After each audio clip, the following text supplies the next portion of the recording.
আসসালামু আলাইকুম। আশা করি ভালো আছেন। Facebook সার্ভার সাইড ট্র্যাকিং এর ৫ নম্বর ক্লাসে আপনাদের সবাইকে স্বাগত জানাচ্ছি। আজকের ক্লাসে দেখব যে কিভাবে আমরা আমাদের GTM অ্যাকাউন্টে অ্যাক্সেস দিব এবং অ্যাক্সেস নিব এই বিষয়গুলো ক্লিয়ার করব। দেখেন আমরা যখন সার্ভার সাইড ট্র্যাকিং করি, যেকোনো রকমের সার্ভার সাইড ট্র্যাকিং করি সেটা Google এর জন্য হোক, সেটা TikTok এর জন্য হোক বা সেটা Facebook এর জন্য হোক। আমাদেরকে কিন্তু অ্যাক্সেস যে GTM অ্যাকাউন্টটাতে আমরা কাজ করব সেই অ্যাকাউন্টের অ্যাক্সেস নিতে হয় বা দিতে হয়। আমরা যদি ক্লায়েন্টের জন্য কাজ করি তাহলে সেক্ষেত্রে কিন্তু আমাদেরকে মোস্ট অফ দ্যা কেসে যেটা হয় আমরা অনেকেই ফ্রিল্যান্সিং করি, ক্লায়েন্টের জন্য সার্ভার সাইড ট্র্যাকিং করি। সেক্ষেত্রে আমাদের ক্লায়েন্টের অ্যাকাউন্টের অ্যাক্সেসটা চাইতে হয়। সেক্ষেত্রে অনেক সময় আমাদের ক্লায়েন্টরা যেটা হয় সেটা হচ্ছে তারা খুব একটা টেক সেভি হয় না। তাদেরকে জিটিএমটাকে ওপেন করে দেয়। তারা সেটাতে তার যে আগে যে ট্র্যাকিং করেছে সে কাজ করে। তারপরে এখন হয়তো আপনি নতুন করে ট্র্যাকিং করছেন। আপনাকে ক্লায়েন্টকে গাইড করতে হতে পারে মোস্ট অফ দ্যা কেসেস যে কিভাবে সে অ্যাক্সেসটা দিবে। তো এখন আপনাকে ক্লায়েন্ট বলবে, "দেখো আমি তো অতটা টেক সেভি না।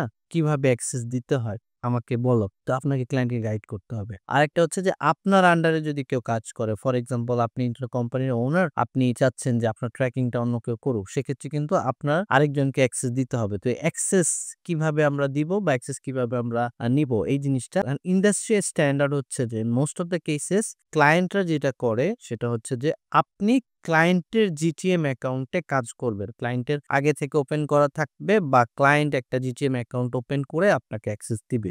এটা হচ্ছে ইন্ডাস্ট্রিয়াল স্ট্যান্ডার্ড। আর যদি ক্লায়েন্ট একান্ত টেক সেভি না হয়, সে হয়তো আপনাকে বলতে পারে যে, "এই যে আমি তোমাকে একটা Gmail অ্যাকাউন্ট দিলাম বা তুমি একটা Gmail অ্যাকাউন্ট ওপেন করে আমার জন্য একটা জিটিএম অ্যাকাউন্ট ওপেন করে নাও।" এটা হয়তো আপনি 10% কেসেস এ পাবেন যে আপনাকে ক্লায়েন্টের জন্য জিটিএম অ্যাকাউন্ট ওপেন করে দিতে হবে। কিন্তু মোস্ট অফ দ্যা কেসেস ৯০% কেসেসে আপনি পাবেন এরকম যে আপনাকে ক্লায়েন্ট অ্যাক্সেস দিবে জিটিএম এ। তো এখন আমরা কিভাবে অ্যাক্সেস এর বিষয়টা নিয়ে আজকের ক্লাসে আমরা বিস্তারিত আলোচনা করব। দেখেন অ্যাক্সেস এর জন্য আমাদেরকে এখানে যে ওয়ার্ক প্লেসে আমরা থাকবো, ওয়ার্ক প্লেস থেকে আমাদেরকে অ্যাডমিন এ চলে যেতে হবে, হ্যাঁ? তো আমরা যখন অ্যাডমিন এ যাব, অ্যাডমিন এ গেলে আমরা দেখতে পাবো অ্যাকাউন্ট, অ্যাকাউন্টের পরে কন্টেইনার। এই যে একটা অ্যাকাউন্ট আমরা খুলেছিলাম আইকে ডিজিটাল, এটার আন্ডারে আমরা একটা কন্টেইনার তৈরি করেছিলাম ikdigital.com।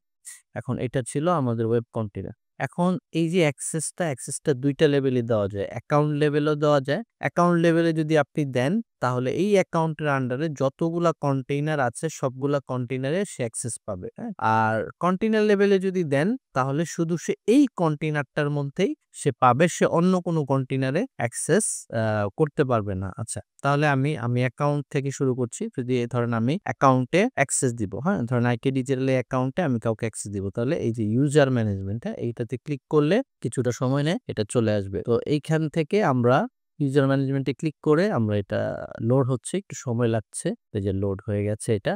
তো এখানে অ্যাকাউন্ট পারমিশন। এই যে এখানে যে প্লাস আইকনটা দেখতে পাচ্ছেন, এই প্লাস আইকনটাতে ক্লিক করলে এড ইউজার, হ্যাঁ? এড ইউজারে এসে আপনি যাকে অ্যাক্সেস দিবেন, তার আপনি ইমেইল অ্যাড্রেসটা দিবেন। ফর এক্সাম্পল আমি এখানে আমার ইমেইল অ্যাড্রেসটা দিচ্ছি।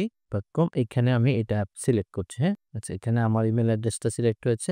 এখন প্রশ্ন হচ্ছে যে আপনি যাকে অ্যাক্সেস দিবেন তাকে কি লেভেলের অ্যাক্সেস দিবেন? অ্যাডমিনিস্ট্রেটর নাকি ইউজার? তো মোস্ট অফ দ্যা কেসেসে আপনি অ্যাডমিন অ্যাক্সেসটা নিবেন। অ্যাডমিন অ্যাক্সেসটা যদি না নেন তাহলে কিন্তু আপনার কাজ করার আপনি কি করতে পারবেন, কি করতে পারবেন না এটা অনেক রকম লিমিটেশন থাকে, হ্যাঁ? তো আমি অ্যাডমিনিস্ট্রেটর তারপর হচ্ছে সিলেক্ট অল। এখানে সিলেক্ট অল ক্লিক করলে এখানে সে তার কি ধরনের অ্যাক্সেস থাকবে, পাবলিশিং অ্যাক্সেস থাকবে কিনা, অ্যাপ্রুভার অ্যাক্সেস থাকবে কিনা, এডিটর অ্যাক্সেস থাকবে কিনা, এই ধরনের কিছু কোয়েশ্চেন আপনার কাছে জানতে চাইবে। তো আপনি পাবলিশ পর্যন্ত দিয়ে দিবেন। পাবলিশ পর্যন্ত না দিলে যে কাজ করবে সে কোনো একটা চেঞ্জ করার পরে সে চেঞ্জটাকে পাবলিশ করতে পারবে। তো আমি ডান দিয়ে তারপরে ইনভাইট এই যে বাটনটা আছে এটাতে ক্লিক করলেই যাকে আপনি অ্যাক্সেস দিবেন তার ইমেইলে একটা নোটিফিকেশন চলে যাবে। সেটা অ্যাকসেপ্ট করলেই সে কাজ শুরু করতে পারবে। সে জিটিএম এর অ্যাক্সেসটা পেয়ে যাবে। আচ্ছা, এই ছিল হচ্ছে যদি আমরা অ্যাডমিন লেভেলে আমরা যদি অ্যাক্সেসটা দিই। আর হচ্ছে কন্টেইনার লেভেলে যদি দেই তাহলে এখানে কন্টেইনার লেভেলেও আছে। এখানে আছে ইউজার ম্যানেজমেন্ট। ইউজার ম্যানেজমেন্টে ক্লিক করলে এটা একটু সময় নেয়।